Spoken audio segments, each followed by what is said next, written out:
Adults in middle age frequently find themselves taking care of both their children and their parents, and not having enough time for themselves. I spoke to Dr. Kristen Bertini of USM, who has a new book which offers support and advice to those in the sandwich generation. Christine, thanks for joining us to talk about the sandwich generation. I'm glad to be here. Yeah. Now, your work at the university involves students, but does this book that you've written come out of your experience with students, or is it your own personal experience? It's a little bit of both, because at the university we have traditional age students and also very many non-traditional age students. So many of our non-traditional age students are members of the sandwich generation, which is sort of the years between 40-ish and 60, where you're taking care of both your elders and your children. Now, why is this a current or a recent phenomenon?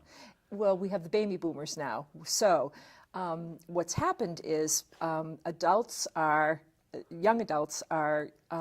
aging and having children, and the elders are still living. So we're right in this middle ground, this sort of sandwich place where we have the whole family at home. And the other interesting thing that's happening is in many, many other cultures, the traditional ways to take care of the entire family, which are the elders and the children. Everybody lives in the same home. Right. And we have been a nuclear-based society until really rather recently, with this onset of the baby boomers moving into middle age. And what we're finding is that the non-traditional cultures, the Eastern cultures, are really have been doing it the right way all along. And what is the right way? I mean, what do you tell people who find themselves suddenly in a situation where they're dealing with both children and their parents? Yeah, well, it's very, very hard. And what I say first and most strongly is that you have to take care of yourself first before you have the emotional or the physical resources to take care of elders. So the focus needs to be on self and self-wellness. But the second piece is to really move and create meaning within the family with an open heart and kindness and love. So along with all the pieces of sort of taking elders to the doctors and taking kids to school and getting to the soccer game, what you really have to think about is creating a routine so that you're not making yourself crazy and exhausted, and there's a fitting together that you can make become somewhat natural, even though it's artificial, because you've created this routine. So basically, you're telling people the one strategy is to have a routine in your life. Yep.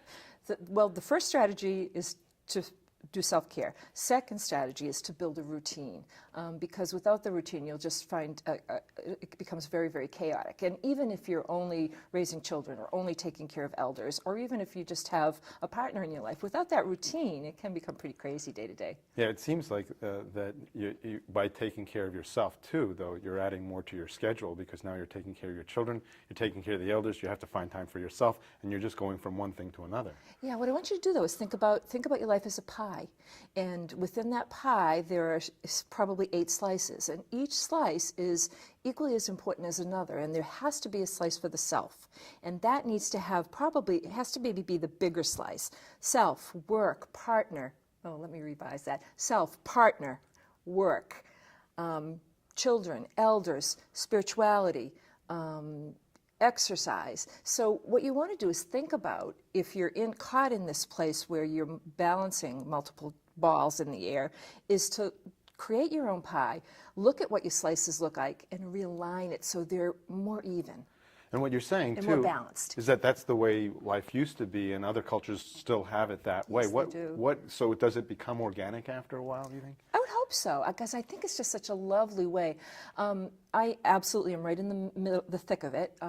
I have my mom with Alzheimer's and my dad who has a heart condition, and my 2 adopted stepdaughters who are 10 and 11, and my husband. And so we have this big sort of family home where we all eat together, and if I didn't have a schedule and a routine, and my husband didn't, we would be right out of our minds. But it's such a loving way of being, and with each little dynamic, you can create meaning.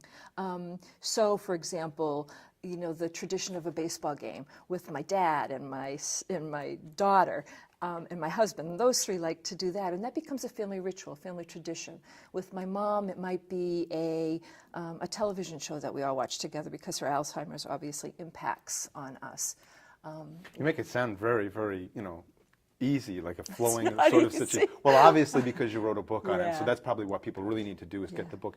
How do they get more information? How do they, is there a website? Is there, where can they get the book? They can go right to Amazon.com and find the book, and they'll find a blurb about it. And one of the things that I designed in the book was a caregiver's creed with 10 sort of priorities about what you need to do to take care of yourself as you're taking care of everybody else. Well, thank you very much for You're joining us. welcome. And I hope people who are in that situation find out about the book and get a lot of help from it. Thanks.